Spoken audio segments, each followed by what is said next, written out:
मानव मन के आधार में चैतन्य है, चेतना का आधार है और चेतना के माध्यम से ही कल्पनाओं को किया जाता है। मुर्दा शरीर में पीड़ा नहीं होती, मृत शरीर में कभी भी पीड़ा नहीं होती है। शरीर जीवित हो तो पीड़ा होती है। पीड़ा तभी तक है जब तक जीवन का आधार उस शरीर में हो। जब उसमें जीवनी खत्म हो गया तो फिर पीड़ा कैसी? पीड़ा और आनंद का अनुभव करने के लिए जीवंतता चाहिए, चेतनता चाहिए। ऐसे ही इस जगत को अपनी जगह में रहने के लिए भी ब्रह्म चैतन्य का आधार चाहिए। ब्रह्म चैतन्य का सपोर्ट जब तक नहीं है तब तक जगत का होना भी संभव नहीं है। मैया दक्षेन कौन है? अध्यक्षेन कौन है इस जगत का अध्यक्ष, आधार, अधिष्ठान? सूयते सचराचरम, इस चराचर जगत में फैले हुए संसार का आधार कौन है? देखिए, यहां आधार का मतलब फाउंडेशन नहीं है, यहां आधार का अर्थ अधिष्ठान है। दोनों में बड़ा भारी भेद है, दोनों एक चीज नहीं है। चेतन का आधार है और जीव का चैतन्य ही इस जगत का साक्षी है। तो आधार और अधिष्ठान एक ही है, इसीलिए ये जगत है। अब जगत बना रहे पर जीव चेतन ना हो तो देखेगा कौन इसको? तो देखने वाला भी चैतन्य है और जो दिख रहा है उसका आधार भी चैतन्य ही है। बात गहरी है, जब तुम्हारी बुद्धि सूक्ष्म हो जाएगी तो इसको पकड़ोगे। इसे मैं अभी ज्यादा विस्तार नहीं दूंगी। अनेक प्रकार का यह जो जगत है और परिवर्तित होता हुआ जगत है, शब्द भगवान ने दिया है जगदित परिवर्तते, परिवर्तित होता रहता है। जन्म मृत्यु, फिर जन्म, फिर मृत्यु, फिर जन्म, फिर मृत्यु, ये जो निरंतर चक्र चल रहा है, इस चक्र को माया कहते हैं। और माया का अर्थ है जो कल्पित है पर जिसका आधार चेतन होता है। कल्पना का भी कुछ ना कुछ आधार है, ऐसे ही इस जगत का भी कोई आधार है और जो आधार है उसी को ब्रह्म कहते हैं। अवजानन्ति मां मूढ़ा मानुषी तनुमाश्रितम् परमं भावं जानन्तो मम भूत महेश्वरम। संपूर्ण भूतों के महान ईश्वर रूप मेरे परम भाव को न जानने वाले, मनुष्य का शरीर धारण किए वाला मात्र मुझे एक तुच्छ व्यक्ति जानते हैं।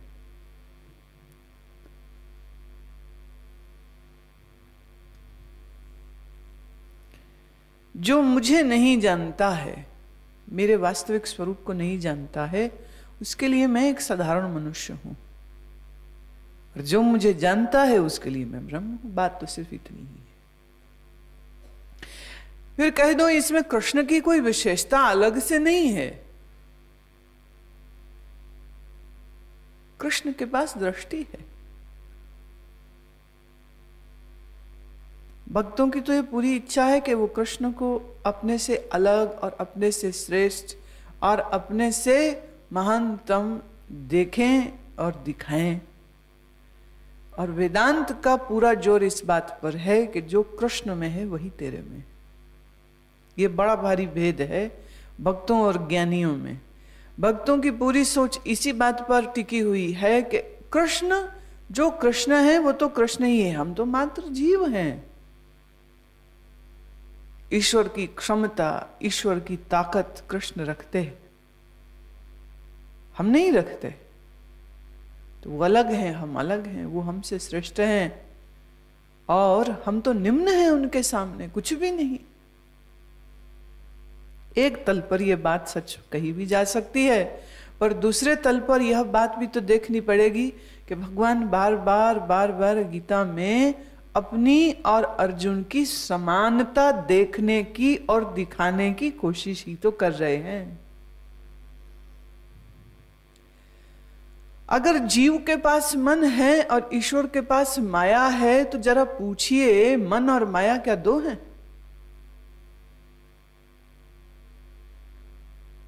या तो कहो मन और माया दो हैं, तो फिर हम मान लेते हैं कि जीव और ईश्वर उपाधि से भिन्न हैं, पर क्वालिटी तो दोनों की एक ही है, दोनों की गुणवत्ता एक ही है। जो चैतन्य जीव में है वही चैतन्य ईश्वर में है। जीव का क्वांटम जरा छोटा है और ईश्वर का क्वांटम जरा बड़ा है, बस इतना ही फर्क। वैसे ईश्वर अर्थ क्या?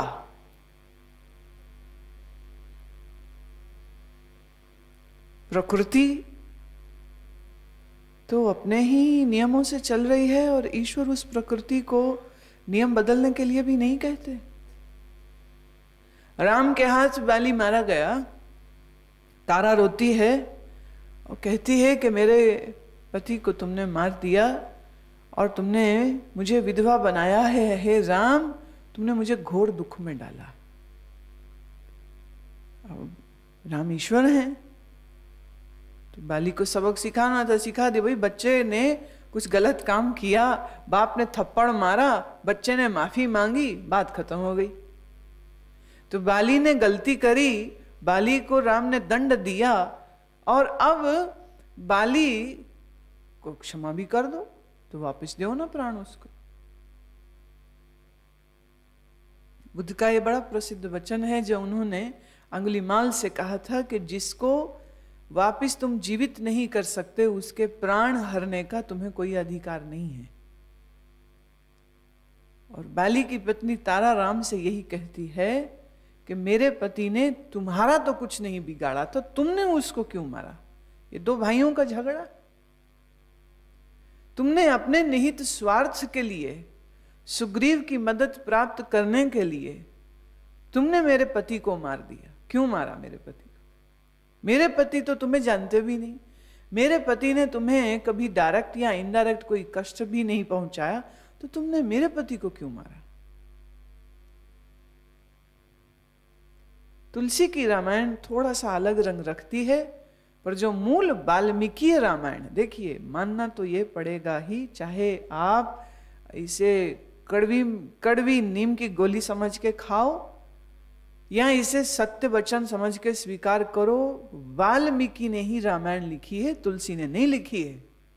ओरिजिनल स्क्रिप्ट वाल्मीकि जी की है, तुलसी की नहीं। तुलसीदास ने बहुत से पक्ष छोड़ दिए और रामायण का रूप भी बदला है। वाल्मीकि की रामायण में सीता मुख्य चरित्र है और सीता के इर्द गिर्द पूरी रामायण की कथा को बनाया गया है, और तुलसीदास जी ने सारा बदल दिया। उन्होंने श्री राम को मुख्य चरित्र बनाया है और उनके इर्द गिर्द पूरी कथा को बनाया है। और सत्य यह है, अगर आप बैठ के तसल्ली से वाल्मीकि रामायण पूरी तरह से पढ़ लें, तो आपके मन में बहुत से व्यक्तियों के बारे में बहुत से विचार बदल जाएंगे, ये हम दावे से कह सकते हैं।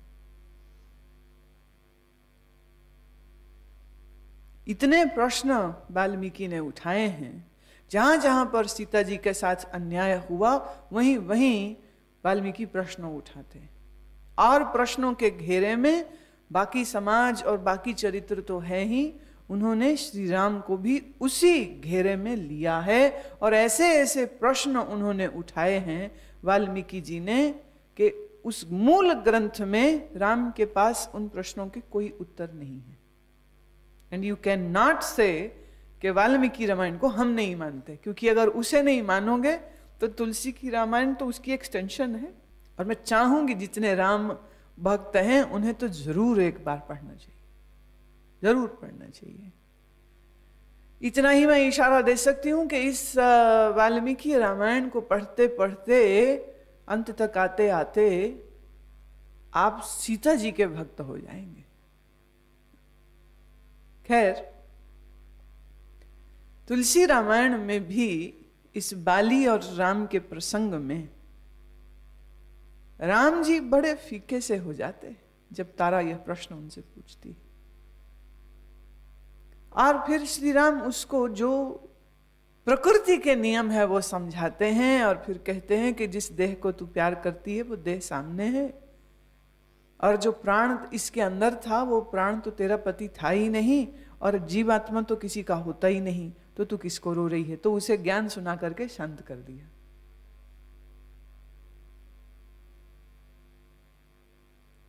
जितने भी आप अवतार देखिए, इन अवतारों के जीवन में मानवीय अंग बार बार उभर के आते हैं, बार बार उभर के आते हैं। और रही बात चमत्कारों की, तो महाराज मेरा मानना यह है कि चमत्कार बाद में जोड़े जाते हैं, या जो चीज मनुष्य की बुद्धि को समझ नहीं आती है वो उसी को चमत्कार कह देता है। प्रकृति किन्हीं नियमों से चलती है और उन नियमों की अवमानना कृष्ण भी नहीं करेंगे, और भगवत गीता उसकी साक्षी है। आगे आते हुए श्लोकों में भगवान स्वयं भी यह बात कहेंगे कि मैं स्वयं भी प्रकृति के नियमों का आदर करता हूं, और जो रोल मुझको दिया गया है उस रोल को बखूबी अदा करता हूं, उसमें छेड़छाड़ नहीं करूंगा मैं।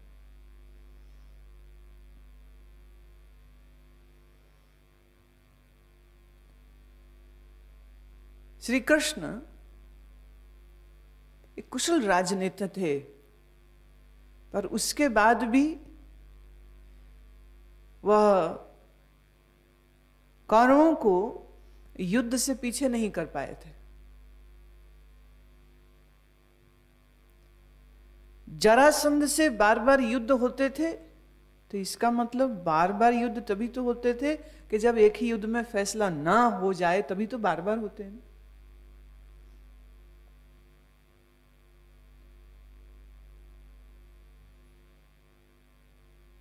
श्री कृष्ण एक चेतना है, और श्री कृष्ण एक शरीर भी है। शरीर माया का है, और जो कृष्ण चेतना है वो तो ब्रह्म है। और ख्याल रखें, जब यह चेतना एक शरीर एक अंतःकरण वाली होगी तो उसे शरीर और अंतःकरण के मर्यादा को निभाना ही पड़ता है। चेतना की दृष्टि से ब्रह्म सर्वव्यापक है, पर देह की दृष्टि से जब तुम व्यवहार करते हो तो देह से तुम सर्वव्यापक नहीं हो जाओगे। देह को बहुत पीछे छोड़ना पड़ता है, देह को बहुत पीछे छोड़ना पड़ता है। कृष्ण ईश्वरीय है, सत्य है, पर अर्जुन जो उनका निजी मित्र है, सखा है, प्रिय है, अनन्य भक्त भी है, उसके चित्त से मोह को दूर नहीं कर पाते। इस गीता से पहले तक अर्जुन एक साधारण मनुष्य की तरह रो रहा है, शोक कर रहा है, युद्ध नहीं करूंगा। शुरू में चले जाएं, गीता का जो जहां से गीता शुरू होती है, तो अर्जुन अपने मोह से पीड़ित है। वो पूछता है मैं कैसे भीष्म पर, कैसे द्रोण, कैसे कृपाचार्य पर बाण चलाऊंगा, इसे कैसे, जिनके गोद में मैं पला हूं उनको मैं कैसे मारूंगा, ये मेरे से संभव नहीं है। कृष्ण ईश्वर हैं, अर्जुन कृष्ण को देख रहा है, उसके सन्मुख ही तो खड़े हैं, आंख बंद थोड़ी अर्जुन की। पर इसके बाद भी आप देखिए, ये अब 9वां अध्याय चल रहा है और अभी तक कृष्ण को समझाना ही पड़ रहा है, और समझा ही रहे हैं। एक गुरु बनकर उसके मन से अज्ञान का निवारण करने के लिए कोशिश कर रहे हैं। कभी योग की बात करके, कभी निष्काम कर्म की बात करके, कभी स्थित प्रज्ञ कौन होता है उसकी उपमा गा के, और अब वो इस राज योग की चर्चा कर रहे हैं। कितने उनको अस्त्र शस्त्र ज्ञान के चलाने पड़ रहे हैं। ईश्वर हैं तो एक ही क्षण में उसका अज्ञान दूर कर दे, नहीं हो रहा। कहां हो रहा अभी? अभी तो अर्जुन पूछ रहा है और वो बोल रहे हैं और वो बता रहे हैं। इस बात को समझें, कृष्ण महामानव हैं। कृष्ण एक बुद्धत्व प्राप्त ईश्वरीय कोटि की चेतना है, पर शरीर की मर्यादा और मन की मर्यादा का उल्लंघन तो वो भी नहीं कर पा रहे। ये तो इतनी लंबी गीता की जरूरत कहां फिर?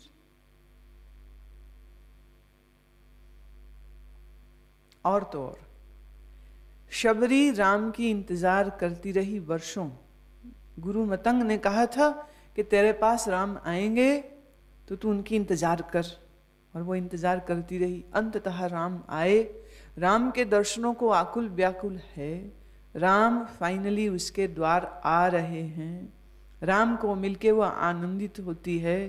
जूठे बेर खिलाए जा रहे हैं, वो खाए जा रहे हैं। तो खाना पीना विश्राम जब हो गया तब क्या हुआ? तब फिर सत्संग ही हुआ। शबरी ने पूछा, नवोदा भक्ति क्या होती है? आप ही बतलाइए मुझको। राम सामने बैठे हैं, राम का दीदार करना चाह रही है, राम सामने बैठे हैं, बात खत्म हो जानी चाहिए।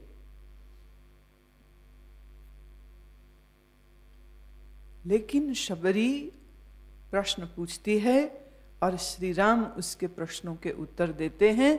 यह सत्संग होता है। और शबरी को जब राम गुरु का सत्संग मिल जाता है तो उसके बाद ही वो अपने प्राण त्यागती है, और उसके बाद ही वो अपने जीवन लीला को समाप्त करती है। योग बल से उसने भी प्राण छोड़े थे। बात समझ रहे हो? अंततः कल्याण तो गुरु ही करेगा। चाहे तो साधारण जीव कोटि वाले गुरु को पकड़ लो, और नहीं तो ईश्वर कोटि वाले गुरु की इंतजार करो। आदमी कहते नहीं, मैं तो जो ईश्वरीय अवतार होगा, जो ईश्वरीय चेतना वाला गुरु होगा उसी से लूंगा। अरे भाई ठीक है, करो इंतजार। और जहां तक मुझे लगता है मतंग ऋषि भी कोई साधारण ऋषि नहीं थे, पर जरूर शबरी के मन में चाह रही होगी कि मैं ईश्वरीय दर्शन करूं। तो उन्होंने कहा होगा ठीक है, वेट कर, फिर उसकी आएगा जब तो देगा, तो वो भी ज्ञान सीधे मेरे से नहीं चाहिए, तो करो इंतजार फिर उसकी। जो इच्छा है उस इच्छा की तो पूर्ति जरूर करी जाएगी। और एक बात और कह दूं, अगर मैं राम जी की बात करूं तो स्वयं राम के इस मानवीय लीला में अपने कुंवारे काल में, विवाह से पूर्व विद्यार्थी काल को पूरा करके जब घर लौट आए हैं तो उदास और गमगीन रहते हैं, और सब पूछते क्या हुआ राम, क्या हुआ राम। और राम अति वैराग्य में है, खाना पीना छोड़ के एक बगीचे में बैठ गए हैं। अंततः दशरथ गुरुदेव वशिष्ठ को बुलाते हैं, आप पूछो क्या हुआ इसको। और फिर महल की इस वाटिका में गुरुदेव वशिष्ठ और श्री राम के मध्य में सत्संग हुआ। राम की इस दशा को देखकर वशिष्ठ पूछते हैं, और उसके वैराग्य भरे शब्दों को सुन सुनकर वशिष्ठ कहते हैं कि ये तो बड़ा प्रसन्नता का समय है कि राम तेरे चित्त में वैराग्य की अग्नि जल रही है, और इस अग्नि का शमन मैं ही करूंगा। तो वशिष्ठ और राम के मध्य में जो वार्तालाप हुआ, जो सत्संग हुआ, उसी का संकलन है अद्भुत ग्रंथ योग वशिष्ठ। और तो और हमारे इस नटखट कृष्ण कन्हई को भी ज्ञान गुरु गर्गाचार्य जी से मिला। एकेडमिक स्टडीज नहीं हम कह रहे, का खा गा की पढ़ाई नहीं हम कह रहे, पर श्री कृष्ण चूंकि एक मानव की तरह जीवन को जिए हैं, तो एक मानव की तरह, जैसे बच्चा बड़ा होता है तो स्कूल जाता है और फिर समय आने पर शादी करता है, समय आने पर अपने परिवार को बढ़ाता है, तो श्री कृष्ण ये सब कुछ करते रहे, पर उसी में ये भाग भी बड़ा जरूरी भाग है, और उन्होंने एक शिष्य होने का जो रोल है वो भी अदा किया था, उसको भी बखूबी अदा किया है। और जिस समय यह आश्रम में थे, उस समय यह ऐसे उत्तम कोटि के शिष्य थे कि अपने गुरु के रसोई में लकड़ी लाने की ड्यूटी इन्हीं की थी।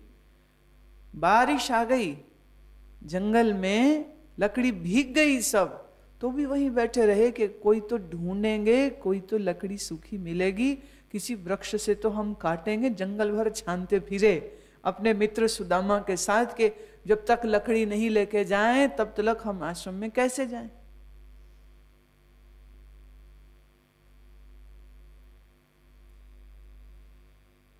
ईश्वरीय चेतना किसको कहते हैं? बस इतना ही फर्क है कि आम जीव जब जन्म लेता है तो अज्ञान सहित जन्म लेता है, और हम जिन्हें ईश्वरीय चेतना कहते हैं ये अज्ञान रहित ही जन्म लेते। पर फिर भी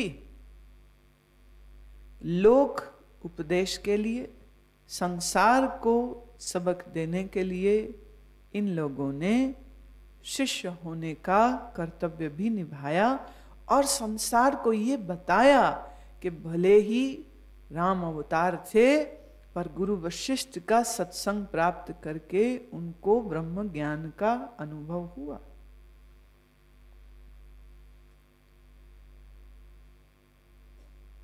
तो कृष्ण कह रहे हैं कि मुझे तुम साधारण मत जानो। एक तल में बिल्कुल सत्य कह रहे हैं, साधारण बिल्कुल न जानो। मैं तो हूं ब्रह्म, तुम मुझे मनुष्य कैसे कह सकते हो? ब्रह्म को मनुष्य कहना ये उसकी अवमानना है। मैं देह नहीं हूं, भले देह में हूं पर मैं देह नहीं हूं। भले जन्म हुआ है पर हूं तो मैं अजन्मा ही, तो मुझे अजन्मा जान और मुझे अजन्मा पहचान, और देख कि मैं साधारण वसुदेव का पुत्र कृष्ण ही नहीं हूं, मैं तो आकर्षित करने वाली चैतन्य शक्ति हूं, इस जगत का आधार अधिष्ठान हूं।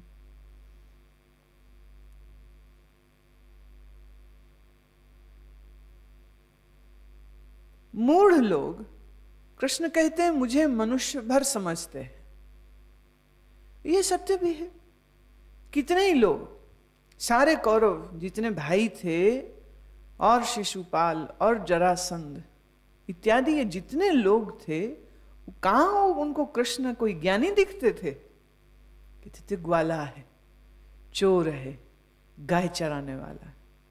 उसे तो क्षत्रिय भी नहीं मानते थे, और उसके ऊपर यह भी दोष लगाया जाता था कि तेरे तो बाप का भी पता नहीं। कोई कहता है नंद है, कोई कहता है वसुदेव है, क्या पता है तू कौन है?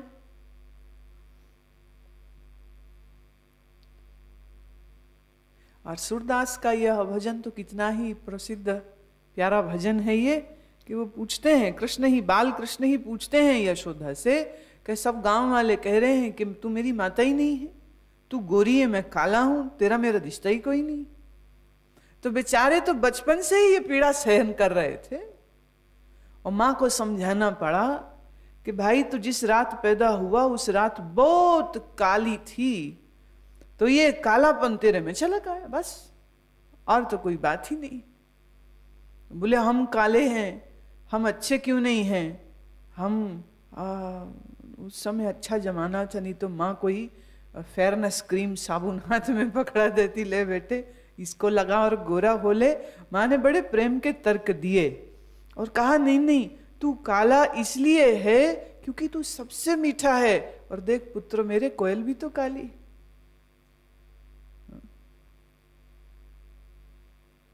तो कितने कितने भांति भांति प्रकार से श्री कृष्ण के बाल मन को मां ने बहलाया था, और ये आक्षेप आरोप उनको जीवन भर सुनने पड़े। बेचारों की हालत तो देखी। तो कह रहे मैं मानव भर नहीं हूं, तो किसका पुत्र हूं, वसुदेव का कि नंद का, इसका कोई मतलब ही नहीं है। मैं जो हूं वो मैं जानता हूं, पर जो सामने ज्ञानी है नहीं, मैं उनको अपने ज्ञानी होने का चिन्ह भी क्यों दूं? What is the need? I will not do that. बच्चे के सामने आप एल्जेब्रा और शेक्सपियर और किट्स और आइंस्टाइन की थ्योरी सुनाने लग जाओ तो बच्चे को तो तुम क्या प्रभावित करोगे? वो कहेगा ये पता नहीं क्या बोलते अंट शंट।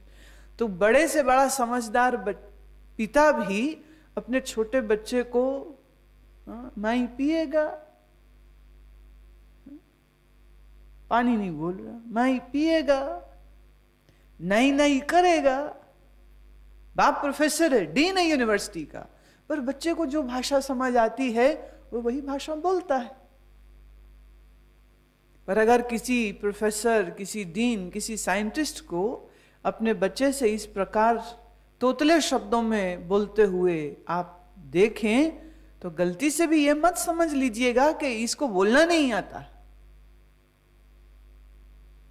श्री कृष्ण कह रहे हैं जो मैं हूं उसे सब नहीं जानते हैं, और मूढ़ मुझे सिर्फ एक मनुष्य समझते हैं, और उन्हें यह नहीं पता है कि मेरा वास्तविक स्वरूप क्या है और कृष्ण का वास्तविक स्वरूप क्या है। वो अपने ही मुख से स्वयं बोल रहे हैं, मैं महेश्वर हूं।